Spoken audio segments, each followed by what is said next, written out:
QR코드 체크인은 사실 상당히 새로운 접근 방법이었다고 생각하고요. 또 많은 부분 효과를 본 것도 사실입니다.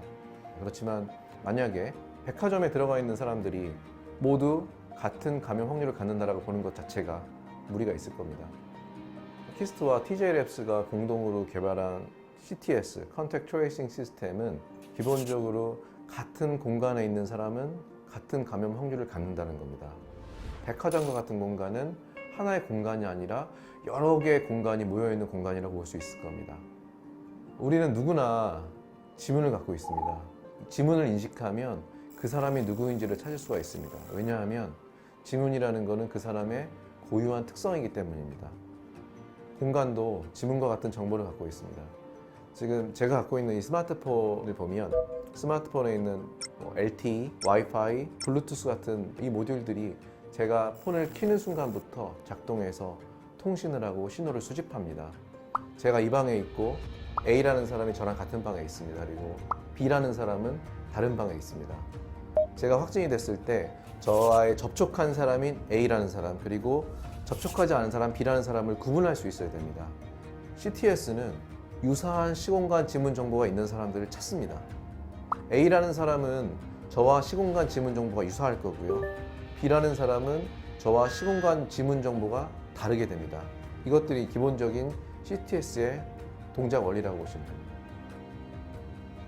CTS의 기대 효과 중 가장 중요한 부분은 접촉자와 비접촉자를 신속하게 구분할 수 있다는 겁니다. CTS의 경우는 10분 이내에 접촉자를 찾을 수가 있습니다. 그렇기 때문에 접촉자에 대해서 아주 빨리 격리, 검사를 받게 할 수 있다는 겁니다. 또한 비접촉자를 찾아냄으로써 당신은 접촉이 없었으니 빠르게 일상으로 복귀하라고 할 수가 있는 겁니다. 이렇게 되면 검사 수를 획기적으로 줄일 수가 있고요. 사람들의 공포심을 낮추면서 일상으로 빠르게 복귀하라고 할 수 있기 때문에 사회적인, 경제적인 문제를 최소화할 수가 있습니다. 또한 무증상 감염자 또는 미규명 감염자를 찾을 수가 있습니다. 몇 월 며칠 몇 시에 현대백화점에 간 사람들 모두 검사 받으세요 와 몇 월 며칠 몇 시 당신은 확진자와 2시간 동안 같은 공간에 있었습니다 라고 안내하는 것은 아주 다른 차원의 문제가 됩니다.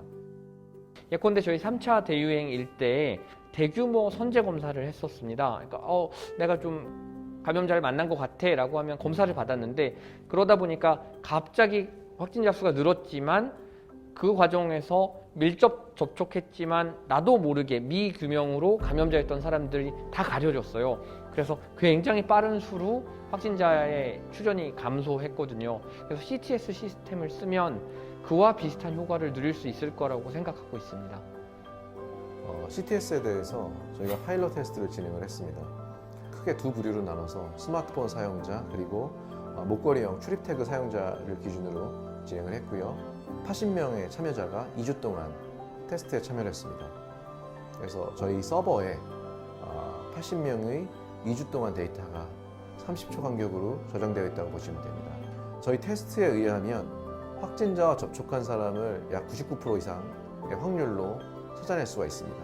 그리고 확진자와 접촉한 사람 그리고 접촉하지 않은 사람을 10분 이내에 모두 찾아낼 수가 있습니다. 수천 명, 수만 명으로 늘어나더라도 크게 변화하지 않을 거라고 생각하고 있습니다. 저는 실내 위치인식 기술 전문가입니다. 사실 위치 기반 또는 동선 기반으로 접촉자를 찾는 방법이 훨씬 더 정확하고 명확합니다. 저희는 그렇게 하지 않으려고 노력을 했고 그 결과물이 CTS라고 이해하시면 될 것 같습니다. CTS의 경우는 시공간 지문 정보가 저장이 됩니다. 다시 말씀드리면 LTE, 와이파이, 블루투스 같은 이런 신호들의 정보입니다.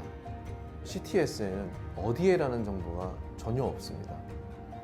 두 사람이 접촉을 했다. 언제, 얼마 동안, 어느 정도의 접촉을 했다라는 것만 찾지 어디에서 접촉했다는 것은 찾을 수가 없습니다. 이게 가장 큰 차이라고 보시면 될 것 같습니다.